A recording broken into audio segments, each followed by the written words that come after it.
En famille, cette fois-ci, nous allons toujours continuer avec cette expression qui peut détruire et également guérir. La dernière fois, nous avions parlé de la puissance de la parole, toujours avec le révérend pasteur.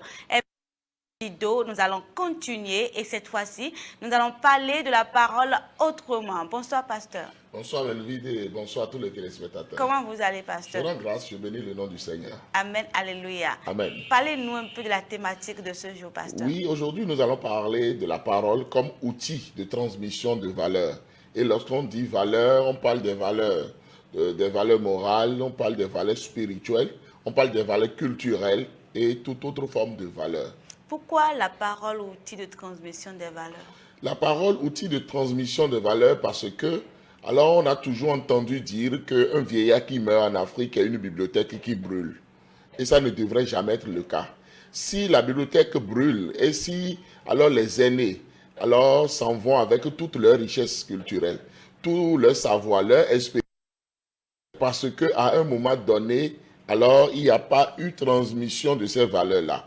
La relève n'a pas été préparée. Et comment est-ce que cette relève-là serait préparée si alors ces générations-là ne se parlent pas? C'est là le vrai problème. Donc, le fait de ne pas parler, le fait de ne pas s'approcher pour échanger, alors a été toujours un frein pour pouvoir transmettre des valeurs. Et aujourd'hui, les aînés se plaignent beaucoup de la jeunesse, alors que ces aînés-là ne donnent jamais des temps de communication, des temps d'échange, des temps d'éducation, alors à cette jeunesse. Et ce n'est pas normal.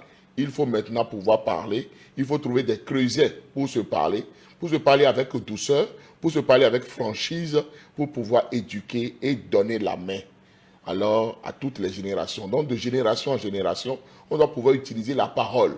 Même si la parole constitue les 7% de toute la communication, c'est 7% sans alors lesquels les 93% qui restent n'ont pas de sens.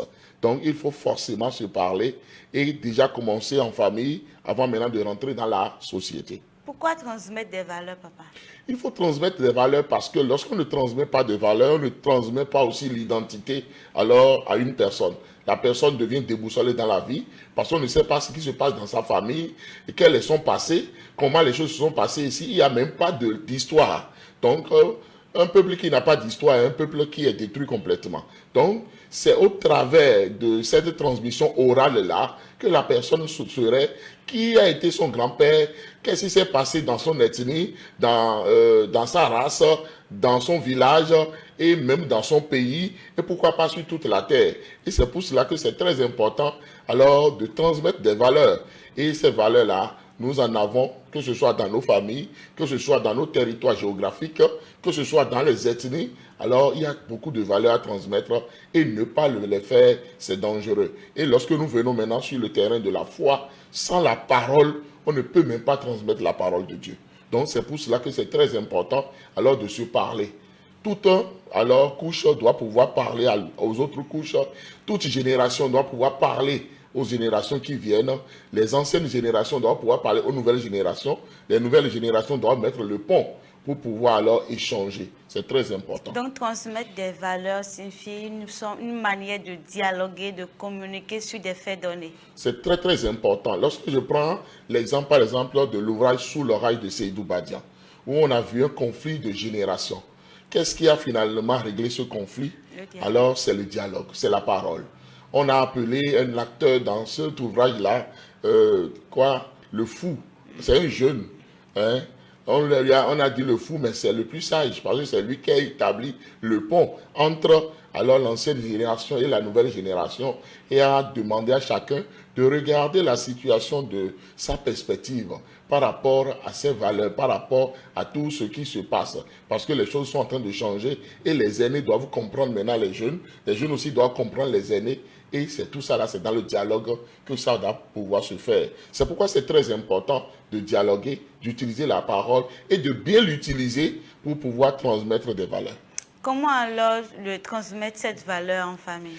Pour transmettre cette valeur en famille, il va falloir déjà qu'il y ait une très bonne communication alors au sein de la famille. Parce que dans une famille où il n'y a pas une communication ouverte, on ne peut pas transmettre de valeurs. Les parents ne seront jamais les amis de leurs enfants. Les enfants ne vont jamais alors se sentir en confiance dans la famille. Et les enfants peuvent avoir peur même d'aborder les parents, parce qu'il y a beaucoup de parents, lorsque les enfants viennent avec des questions existentielles, on dit, non, quitte là, oh, tu déranges, qui t'a dit ça? Ce n'est pas une question de ton âge. Non. Aujourd'hui, nous ne devons plus parler d'âge en termes d'années, mais on doit parler maintenant d'âge et de maturité en termes du QI, quotient intellectuel. Et nous avons des enfants aujourd'hui qui naissent avec un quotient intellectuel très élevé. C'est des surdoués. Donc, ils vont poser des questions d'adultes alors qu'ils sont très petits. Il va falloir maintenant, avec douceur, avec considération, pouvoir répondre aux questions de ces enfants-là pour construire alors leur confiance en eux-mêmes. Dans les familles où on ne raconte pas d'anecdotes, on ne raconte pas d'histoire, on ne trouve pas un creuset pour échanger, il n'y a pas le culte familial pour se parler, pour chanter ensemble, pour dialoguer, pour répondre à des questions, pour éduquer, pour donner des conseils sur les valeurs morales, par exemple, le courage, la loyauté, la franchise, le fait d'être sérieux dans la vie, comment la vie est un combat, tellement de choses, les valeurs spirituelles, la foi, dans le Seigneur Jésus-Christ, le fait de marcher en fidélité, alors avec le Seigneur, d'obéir à la parole de Dieu et de faire certaines choses. Donc tout cela, c'est à travers le dialogue, c'est à travers la parole que les parents doivent pouvoir échanger avec leurs enfants et les parents aussi entre eux. Parce que les enfants veulent voir aussi des parents qui communiquent entre eux, qui dialoguent entre eux, qui ne crient pas, qui ne se querellent pas, qui ne se bagarrent pas, mais qui rient ensemble, qui chantent ensemble. Cela fait que vraiment il y a beaucoup de joie, il y a beaucoup de confiance en soi, il y a beaucoup de construction intérieure et spirituelle au sein des familles. Et c'est de ça qu'il s'agit. Merci, pasteur. Que retenir? Nous devons retenir de ce thème-là que la parole est un outil très puissant et très important qui doit maintenant être utilisé et utilisé à bon escient pour pouvoir transmettre des valeurs. Un père de famille qui ne parle jamais à sa progéniture est en train de tuer à petits coups cette progéniture-là. On peut amasser des milliards, mais vos milliards n'auront pas de valeur une fois que vous allez mourir parce que vous n'avez pas eu le temps d'apprendre à vos enfants comment gérer l'après-vous. Comment utiliser alors cette richesse-là de génération en génération? Parce que c'est à travers la parole, c'est à travers le dialogue parent-enfant que ça doit se faire. Et lorsque les enfants sont choqués, beaucoup d'enfants même grandissent et refusent de se marier parce que ce qu'ils ont vu dans la vie de leurs parents, c'était pas reluisant. Parce qu'on voyait toujours des parents qui se tiraillaient, qui ne se parlaient pas, qui se grondaient. Il y avait même des silences coupables, des silences non, qui étaient comme des armes pour s'auto-détruire. Non, il faut que ça change maintenant au sein de nos familles, qu'on commence maintenant par dialoguer. Les parents n'ont qu'à dialoguer entre eux et maintenant dialoguer avec les enfants, trouver des temps, quoi qu'en soient les occupations, pour parler à ces enfants, parler à la progéniture et donner la main alors à la nouvelle génération qui vient par rapport à toutes les bonnes valeurs qu'on a toujours préservées au sein de la famille, au sein alors des communautés de siècle en siècle, pour que la nouvelle génération et les enfants ne soient pas complètement désarçonnés, déconnectés pour faire ce qu'ils veulent parce qu'ils ne savent pas qu'il y avait eu des valeurs fortes, des valeurs spirituelles, des valeurs éthiques au sein de leur famille. Voilà.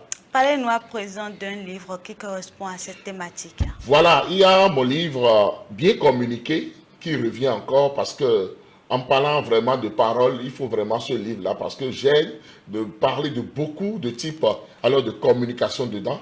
La communication verbale, la communication non verbale, la communication professionnelle, la communication sous toutes ses formes. Et c'est très important de posséder ce livre-là pour pouvoir vraiment mieux comprendre alors le thème d'aujourd'hui. Merci, pasteur. C'est le moment d'aller en fond pour nos téléspectateurs qui nous suivent. Et bien, ou de azɔnu daxo de lobɔ se ena zan lobona na o kplɔ dagbe kabi lobona dɔxɔnu filɛ lobɔ gbɛtɔ la nyɔ sɔ do nu ema do xɔdi dɔ dagbe zan ema do xɔ dɔnu mɛwɛ do hɔn do mɛwɛ ya fidele no su lobɔ no tu nu etɔ le yi wa yi wa nu dagbo etɔ tse do famille ne ɔmɛ wa yi yɔ eno tu de bua do mɛ de dɔxɔ de nu mɛ de ya. Et nous nous papa de Kouro, Afrique aussi, un coup mandio, on est dit dans et do, au fouet d'accord de sodé, ou ma support de méon, des nous support de méon, une telle tout est quoi, et dozo.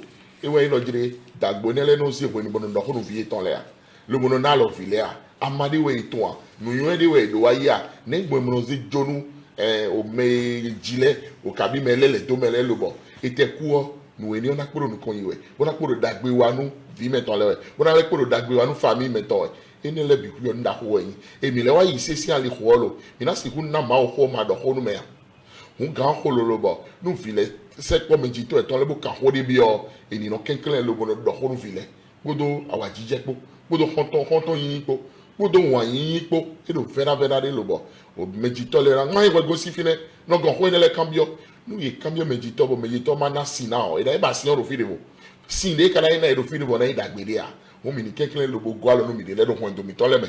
Nous hodido ni hodido d'agbe. Nous awa jijeni ti. Nous mite jangon debo mi no mo wenu. Non do ho ha super sikoni no do ho o tokpo no ko no do ho vi tole. Nous konton yi ni ti. Nous hodido ni ti. Nous pon me d'agbe ni si routine do hondo lebe. Pasteur, parlez-nous à présent de vos formations en cours, sans oublier vos contacts. Oui, je suis le révérend Jido Prudence Aimé, je suis psychosociologue de formation, je suis pasteur Assemblée de Dieu, je suis coach, consultant et formateur en développement personnel, en question d'entreprise, en question de famille.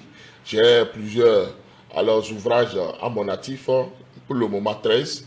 Alors, s'il plaît au Seigneur, bientôt le 14e sera lancé et le titre de ce 14e à paraître, c'est découvrir et accomplir sa mission sur terre. J'ai 20 formations qui sont logées sur Telegram et qui attendent aussi alors d'être suivies. C'est le travail de beaucoup d'années alors qui est logé sur Telegram et vous êtes invités à venir suivre ces formations-là. Merci beaucoup, pasteur. Votre contact, s'il vous plaît. Oui, pour me contacter, il suffit de taper le plus 229 95 15 67 40 ou le plus 229 97 56 63 34. Nous allons continuer dans ce sens dans un autre numéro.